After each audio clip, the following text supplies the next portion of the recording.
Hello students. आज का हमारा ये वीडियो यूरोप महाद्वीप के परिवहन से संबंधित है। इसमें महाद्वीप में हम यूरोप के जो परिवहन है उसके बारे में अध्ययन करेंगे। किस प्रकार का सड़क परिवहन है, वायु परिवहन किस प्रकार का है, और जो जलमार्ग है वो किस प्रकार के हैं, इन सब के बारे में हम जानेंगे। देखिए, जब हम परिवहन की बात करते हैं, ट्रांसपोर्टेशन की बात करते हैं, तो ट्रांसपोर्टेशन ना केवल वर्तमान समय में बल्कि प्राचीन समय में भी अर्थव्यवस्था का मुख्य आधार रहा है। दूसरे देशों में या दूसरे स्थानों पर सामान को लाने ले जाने के लिए बहुत ज़रूरी का आधार भी तो परिवहन है।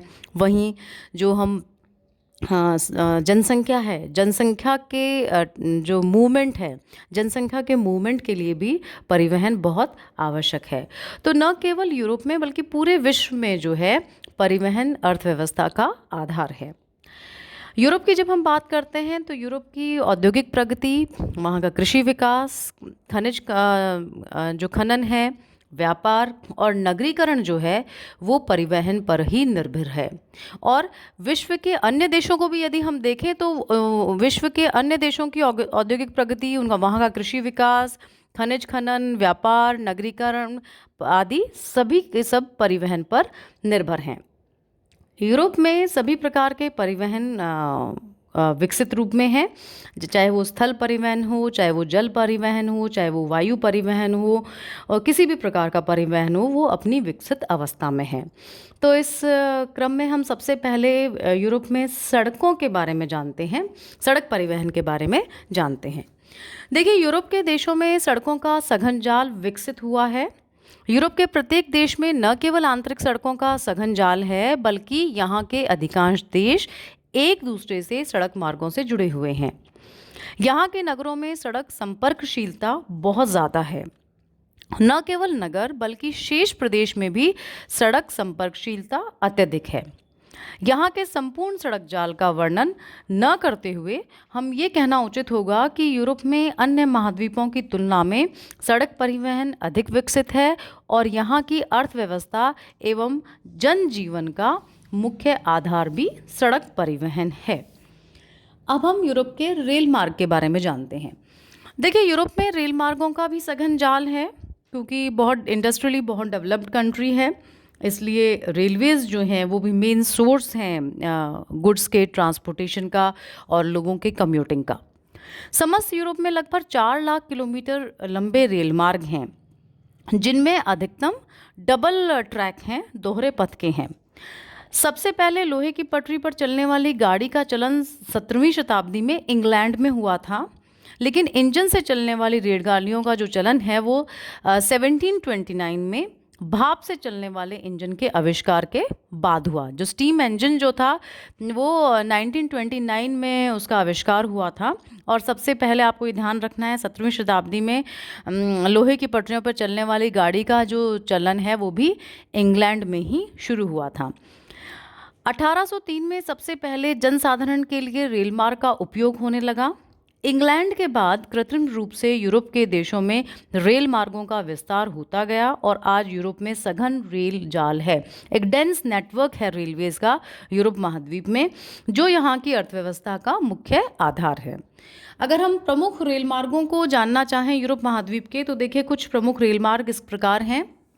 London, Paris, Bonn, Berlin, Warsaw, Moscow rail मार्ग, Paris, Prague, Krakow, Lvov, Kiev rail मार्ग, Southampton, Le, Paris, Vienna, Budapest, Bucharest, Kishinev rail मार्ग, और फिर पेरिस, मिलान, रोम, रेपुल्स रेल मार्ग, Stockholm, Hamburg, Bonn, Basel, Milan rail मार्ग, Warsaw, Vienna, Munich, Zurich, Barcelona, Madrid rail मार्ग, Berlin, Cologne, Paris, Madrid rail मार्ग, Gdansk, Berlin, Munich rail मार्ग, Amsterdam, एसेल, Cologne, Bonn, Strasbourg, Basel, Milan rail मार्ग, Hamburg, Berlin, प्राग, Vienna, बेरोना, मिलान rail मार्ग। देखिए, oriental express जो है यूरोप का एक प्रसिद्ध रेल मार्ग है, जो यूरोप के देशों के अनेक प्रसिद्ध नगरों और राजधानियों को जोड़ते हुए फ्रांस की राजधानी पेरिस के कुस्तुंतिया तक जाता है। तो ये जो इम्पॉर्टेंट रेल मार्ग जो मैंने बताए हैं 10, ये आपको ध्यान में रखने हैं। और साथ ही जो ओरिएंटल एक्सप्रेस है, ये यूरोप का सबसे प्रसिद्ध रेल मार्ग है, इसको ध्यान में रखना है। ये सभी यूरोप में, ये अधिकांश यूरोप के देशों के अनेक प्रसिद्ध नगरों एवं राजधानियों को जोड़ते हुए फ्रांस की राजधानी पेरिस के कुस्तुंतिया तक जाता है, ये आपको ध्यान रखना है। पेरिस से ये स्ट्रासबर्ग, उल्मनगर, Augsburg, Munich, Vienna, Budapest, Belgrade, Sofia और उसके बाद कुस्तुंतिया पहुंचकर समाप्त होता है।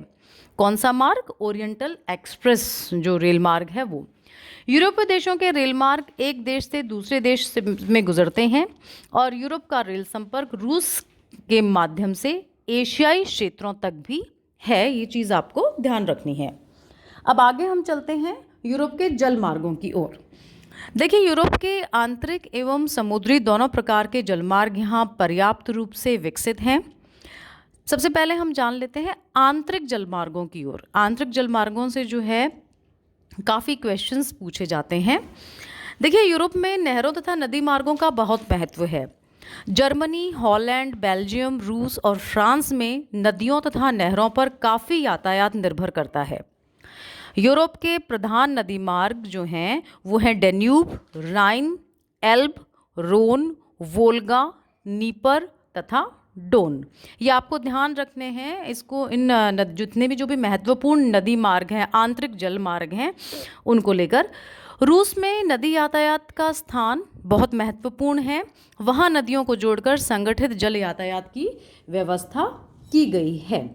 तो अब सबसे पहले हम आंतरिक जलमार्गों में राइन नदी मार्ग को लेते हैं। देखिए, राइन नदी मार्ग जो है यह विश्व का सबसे उन्नत तथा विकसित आंतरिक नदी मार्ग है, जो उत्तरी पश्चिमी यूरोप के औद्योगिक क्षेत्र में बनाया गया है। व्यापारिक मार्ग की दृष्टि से राइन की रिफ्ट घाटी महत्वपूर्ण तथा यूरोप में अद्वितीय मानी जाती है। कई बार क्वेश्चन पूछा जाता है कि राइन जो नदी वैली है, राइन एक रिफ्ट रिवर है, भ्रंश घाटी में बहने वाली नदी है। तो ये भ्रंश नदियाँ दी चली जाती हैं आपको, और पूछा जाता है कि निम्न में से रिफ्ट वैली में बहने वाली नदी कौन सी है। तो आपको ध्यान रखना है, जो राइन रिवर है एक भ्रंश घाटी में होती हुई बहती है, और विश्व का जो सबसे उन्नत और विकसित जो नदी मार्ग है वो भी राइन नदी मार्ग है। इस नदी पर प्रायः सभी बड़े व्यापारिक केंद्र भी स्थित हैं। राइन विश्व की सबसे व्यस्त रहने वाली नदी है। तो सबसे बिजिएस्ट जो रिवर रूट है वो भी राइन रिवर रूट ही है, राइन नदी मार्ग ही है, ये भी आपको ध्यान रखना है। राइन नदी मार्ग को अनेक भौगोलिक सुविधाएं प्राप्त हैं, जिससे यातायात को विशेष प्रोत्साहन मिलता है। यातायात की दृष्टि से राइन नदी मार्ग को हम 4 प्रमुख खंडों में विभाजित करते हैं, और ये 4 प्रमुख खंड हैं बासेल से स्ट्रासबर्ग, स्ट्रासबर्ग से बिंजेन, बिंजेन से बोन तथा बोन से रॉटरडम। तो राइन नदी मार्ग के 4 प्रमुख भाग हैं, 4 प्रमुख हम जोन्स भी कह सकते हैं। ये मैं एक बार दोबारा रिपीट कर देती हूँ। बासेल से स्ट्रासबर्ग, स्ट्रासबर्ग से बिंजेन, बिंजेन से बोन, बोन से रॉटरडम। अब राइन नदी मार्ग का जो है अनेक देशों तथा उद्योगों से संबंधित है, जिसमें से कुछ प्रमुख अगर हम उद्योग और के बारे में जानना चाहें तो इस प्रकार हैं। राइन नदी का मार्ग दक्षिण की ओर वॉसेल द्वारा स्विट्जरलैंड और इटली से संबंधित है। दक्षिण की ओर बोस्जेस और जूरा पर्वत के बीच बरगाडी द्वारा इसको रोन नदी घाटी तथा मार्सेलीज से जोड़ दिया गया है। पश्चिम की ओर से वॉस्जेस के उत्तर में स्थित सेवर्न द्वारा इस मार्ग को पेरिस से जोड़ दिया गया है। उत्तर की राइन घाटी इस मार्ग को बसफालिया तथा उत्तरी सागरीय क्षेत्र से जोड़ती है। उत्तरी जर्मनी और बर्लिन में इस मार्ग को जोड़ने वाला नगर उत्तर की ओर फ्रैंकफर्ट है।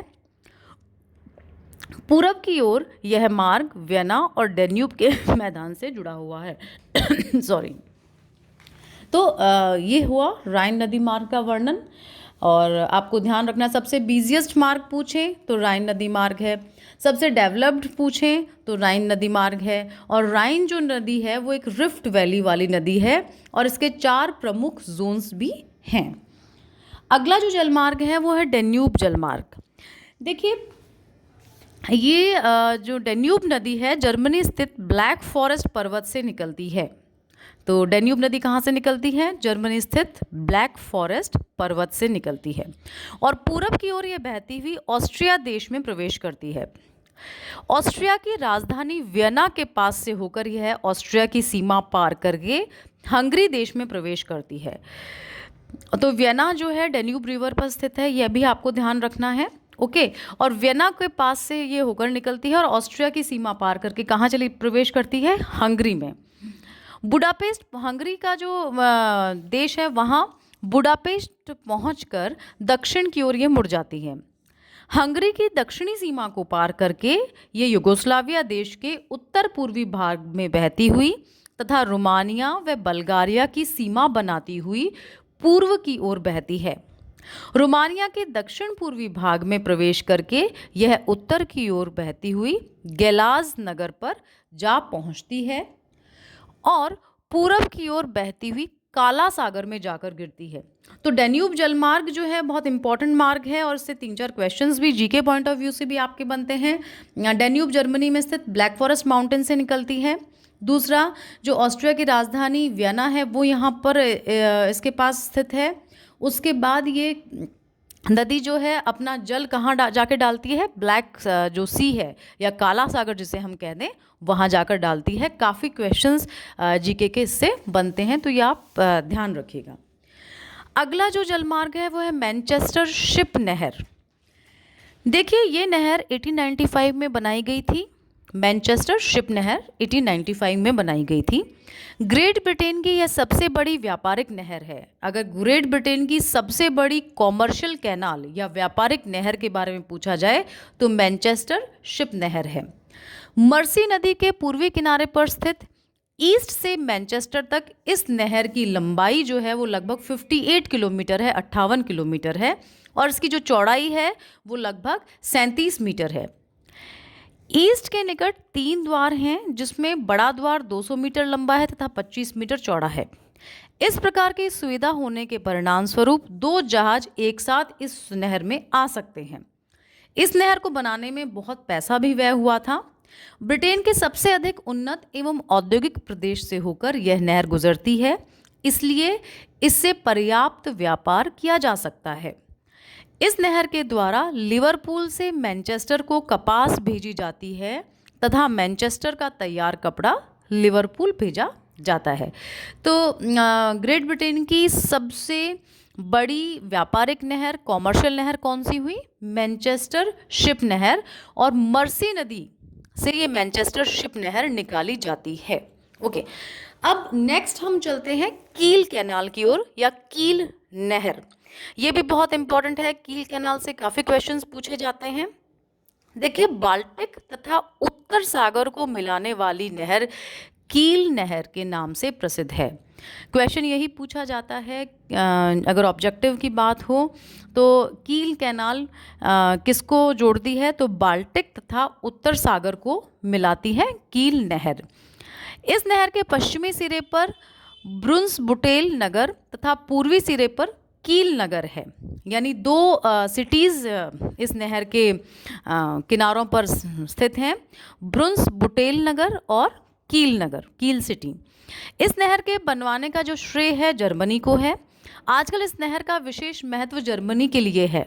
डेनमार्क के उत्तरी सिरे पर स्कोगेराक और काटगाट के खतर जो मार्ग हैं उनसे बचने के लिए ये नहर निकाली गई है। और इस नहर की अगर लंबाई की हम बात करें तो 100 किलोमीटर लंबी है और 13 मीटर इसकी गहरी है और चौड़ाई की बात करें तो ये 50 मीटर चौड़ी है। इस नहर से बड़े बड़े व्यापारिक एवं सैनिक जहाज आसानी से आ जा सकते हैं। तो कील नहर की जब इम्पोर्टेंस की बात आए तो देखिए बाल्टिक तथा उत्तरी सागर से मिलाने वाली नहर है कील नहर। और इस नगर के पश्चिमी जो सिरे हैं पर 2 और पश्चिमी सिरे पर एक ब्रुंसबुटेल नगर बसा हुआ है और पूर्वी सिरे पर कील नगर बसा हुआ है। और जर्मनी के लिए ये बहुत इम्पॉर्टेंट है, काफ़ी चौड़ी है, इसलिए जो व्यापारिक और सैनिक जहाज हैं वो इस नहर से जाते हैं। तो ये क्लियर हो गया आपको। अगला जो नहर है, आंतरिक जलमार्ग है यूरोप का, वो है वोल्गा डॉन नहर। वोल्गा नदी और डॉन नदी की जो नहर है वो वोल्गा डॉन नहर सम्मिलित रूप से कहलाती है। तो वोल्गा डॉन नहर लेनिन नहर के नाम से भी प्रसिद्ध है। इसकी जो लंबाई है वो 100 किलोमीटर है और यह 1952 में चालू हुई थी।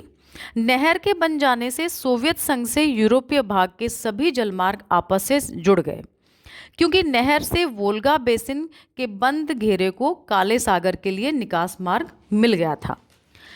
यूरोप की नदियों को नहरों के माध्यम से जोड़कर उन्हें जलमार्ग के रूप में विकसित किया गया है। राइन, एम्स, वेजर, एल्ब, ऑडर और विस्चुला नदियां जो हैं, जो दक्षिण से उत्तर में बहती हैं, उनके पूर्व पश्चिम में नहरें बनाकर जलमार्ग के रूप में उपयोग किया गया है। और जो अन्य मुख्य नहरें हैं इन नदियों से बनाई गई वो हैं Dortmund canal, Finow canal, Havel Spree canal, Frederick William canal, Bromberg canal, Oder Warthe canal, Ludwigs canal, Weser Elbe canal, Hansa canal. पर जो मुख्य आपको ध्यान रखने हैं वो राइन नदी मार्ग को, डेन्यूब जलमार्ग को, मैनचेस्टर शिप नहर को, कील नहर को और वोल्गा डॉन नहर को ध्यान में रखना है। अब आइए हम चलते हैं जलमार्ग के जो समुद्रिक जलमार्ग है उसकी ओर। तो ये जो बात थी ये थी आंतरिक जलमार्ग, जो इनलैंड वाटरवेज थे यूरोप के उनके। अब हम जो समुद्रिक जलमार्ग हैं उनको जानते हैं। देखिए, यूरोप में सामुद्रिक परिवहन का पर्याप्त विकास हुआ है। विश्व के अन्य देशों एवं प्रदेशों का यूरोप से अधिकांश व्यापार सामुद्रिक मार्गों के नाम से ही होता है।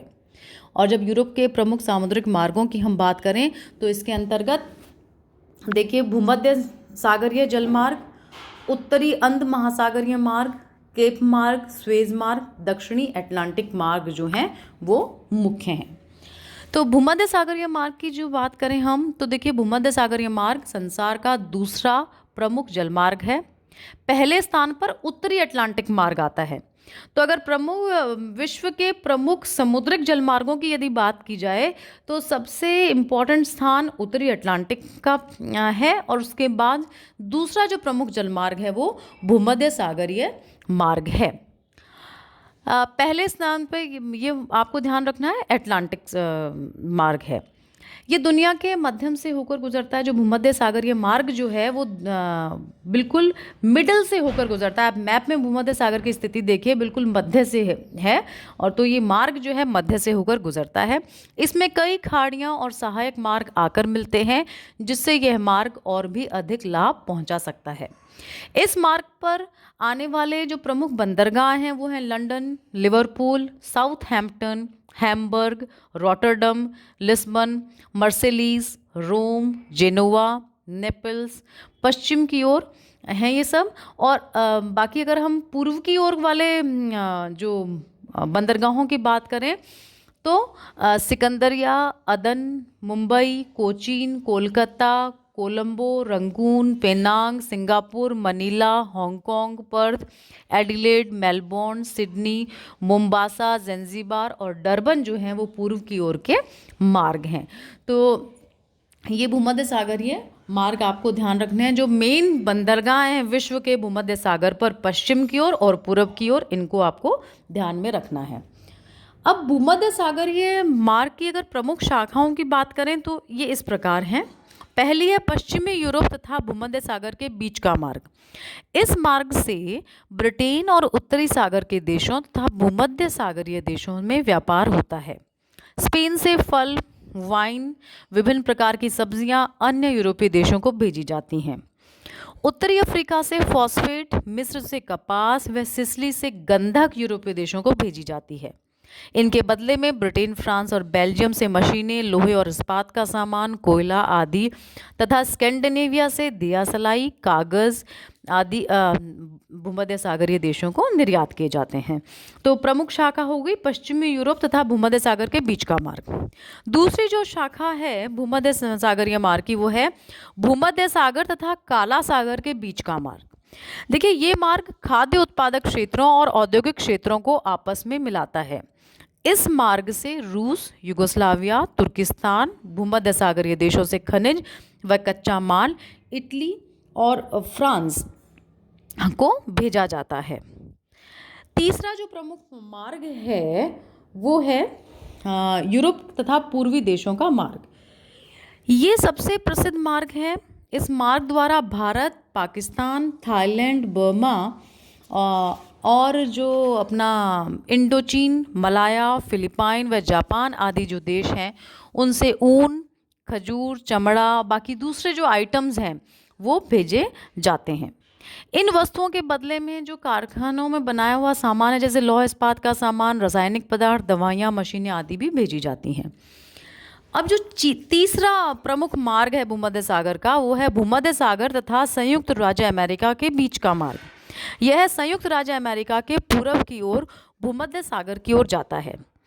इस मार्ग से भूमध्य सागरीय देशों के उत्पादन जैसे कि जैतून है, बाकी दूसरे जो कॉर्क है, कच्चा लोहा है, कपास है, तंबाकू है, मैग्नीज है, ये सब भेजे जाते हैं और संयुक्त राज्य अमेरिका से इसके बदले में मशीनें और दूसरे जो फिनिश्ड प्रोडक्ट्स हैं, तैयार माल है, वो मंगाया जाता है। पांचवा जो विशेष मार्ग है भूमध्य सागर का, वो है पश्चिमी यूरोप तथा सुदूर पूर्व मार्ग। ये मार्ग अटलांटिक महासागर से मध्य में महासागर से भूमध्य सागर और स्वेज नहर के दक्षिण पूर्व एशिया को जाता है। इस मार्ग से पूर्वी देशों को निर्मित माल और मशीनें आदि आती हैं और इन देशों का खनिज व कच्चा माल तथा खाद्यान्न यूरोपीय देशों को भेजा जाता है। तो आपको भूमध्य सागर के जो मेन जो पॉइंट्स हैं वो ध्यान रखने हैं और साथ ही साथ जो बंदरगाह हैं वो ध्यान रखने हैं और ये जो प्रमुख शाखाएं हैं इनके नाम आपको ध्यान रखने हैं जब आप आंसर लिखेंगे तब। अगला जो सामुद्रिक मार्ग है वो है उत्तरी अंध महासागरीय मार्ग। देखिए, यह समुद्री मार्ग संसार के दो अति उन्नतिशील प्रदेशों के बीच संपर्क स्थापित करने के कारण सबसे महत्वपूर्ण समुद्री मार्ग है। इससे इसके एक ओर पश्चिमी यूरोप के औद्योगिक प्रदेश हैं तो दूसरी ओर उत्तरी अमेरिका के व संयुक्त राज्य अमेरिका और कनाडा देश हैं। ये विश्व का सर्वाधिक व्यस्त जल मार्ग है। संसार के 50 बड़े बंदरगाहों में से 30 बंदरगाह इसी मार्ग पर स्थित हैं। संसार के अधिकांश जलयान जो हैं, शिप्स जो हैं, अंध महासागर तटीय कारखानों में ही बनते हैं। उत्तरी अंध महासागर के तटवर्ती देशों में बहुत सघन जनसंख्या है। संसार के समस्त जलयानों का 75% अंध महासागरीय तटीय देशों के जलयानों का है। संसार के औद्योगिक उत्पादन का अधिकांश माल जो है इस क्षेत्र में तैयार होता है और इस मार्ग पर ऐसे अनेक बंदरगाह हैं जहां हमें सस्ता कोयला भी सुलभ है। इन समस्त सुविधाओं के कारण ही यह मार्ग संसार का सबसे महत्वपूर्ण समुद्री मार्ग बन गया है। यूरोप से अमेरिका को तैयार माल तथा कीमती वस्तुएं इसी मार्ग से ले जाई जाती हैं। स्पेन से मुख्यतः पाइराइट, फ्रांस से चौक, नॉर्वे, स्वीडन से जो कागज़ के लिए लुगदी होती है वो और अखबारी कागज़, ब्रिटेन से चीनी, लकड़ी, अनाज, डेयरी प्रोडक्ट्स आदि भेजे जाते हैं और संयुक्त राज्य अमेरिका से कपास, पेट्रोल, गंधक, गेहूं, लौह इस्पात व अन्य तैयार माल जो है वो यूरोपीय देशों को इस मार्ग से भेजा जाता है। कैरेबियन सागर के तटीय देशों से चीनी, फल, पेट्रोल तथा लकड़ी भी यूरोप को में लाई जाती है। अगला जो मार्ग है वो है केप मार्ग। देखिए, केप मार्ग की खोज वास्को डी गामा ने 16वीं शताब्दी में भारत की खोज करने के लिए की। इस समय इस मार्ग का महत्व बहुत अधिक था, लेकिन स्वेज नहर के बन जाने से इसका महत्व कम हो गया है। लेकिन अभी भी कुछ विशेष कारणों से इस मार्ग का महत्व बना हुआ है। ये मार्ग यूरोप और अफ्रीका के दक्षिणी व पश्चिमी भागों से संपर्क स्थापित करता है।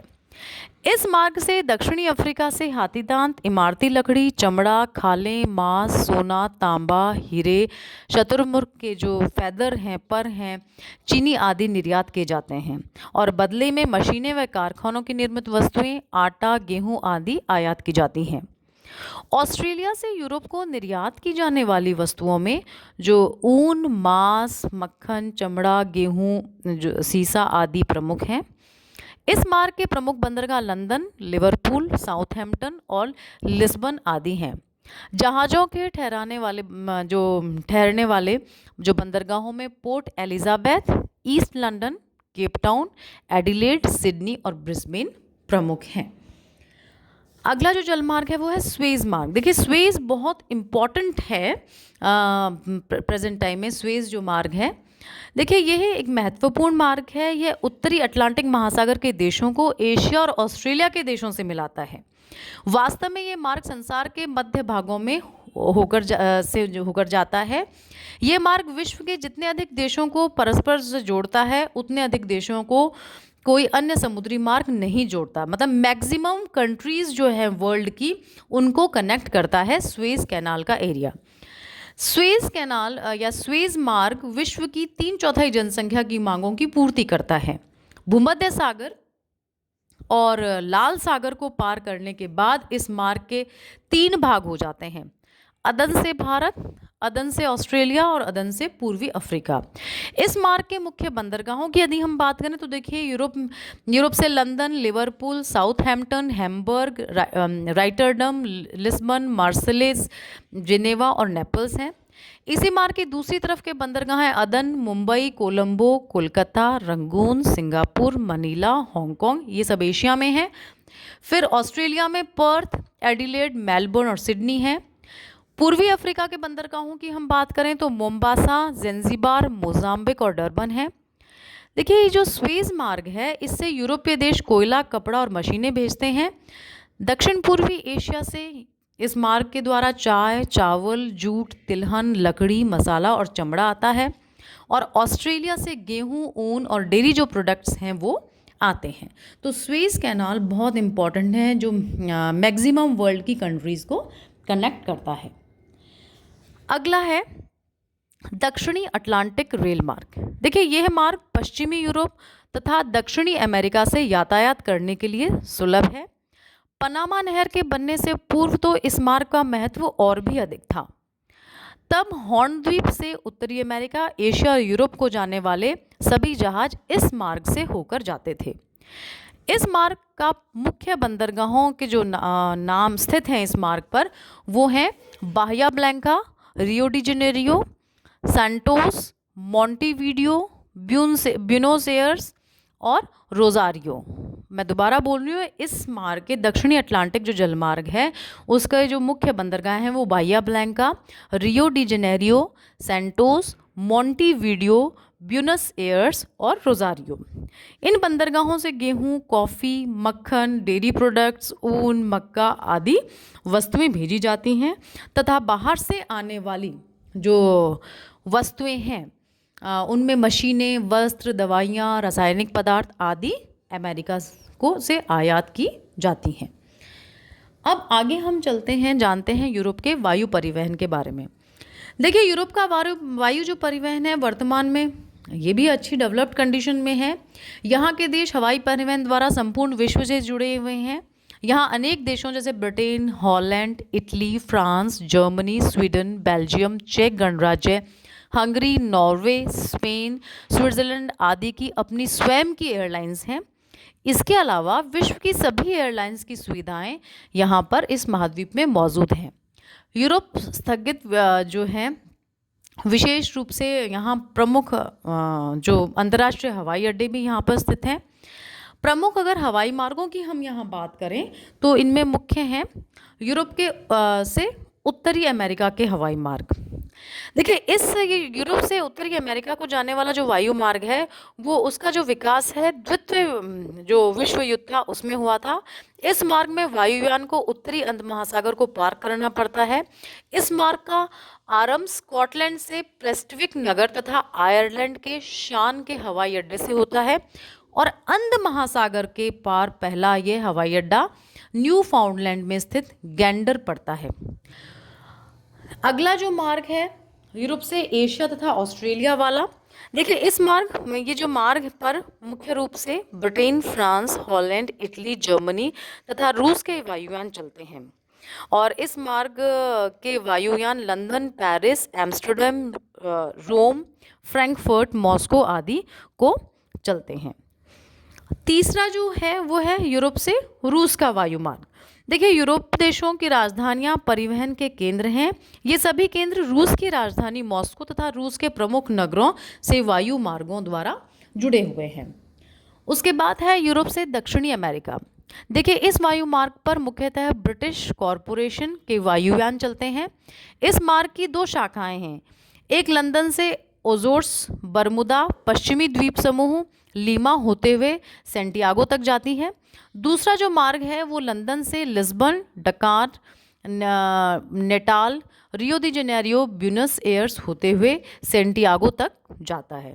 और पांचवा जो वायु मार्ग है वो है यूरोप से अफ्रीका। देखिए, इस वायु मार्ग पर मुख्यतः ब्रिटिश, फ्रांसीसी और इटली के वायुयान चलते हैं। हाँ, इसकी कई शाखाएं हैं। प्रमुख शाखा साउथहैम्पटन से सिकंदरिया होती हुई खार्तूम तक जाती है। खार्तूम से फिर एक मार्ग नैरोबी होता हुआ केप टाउन तक जाता है।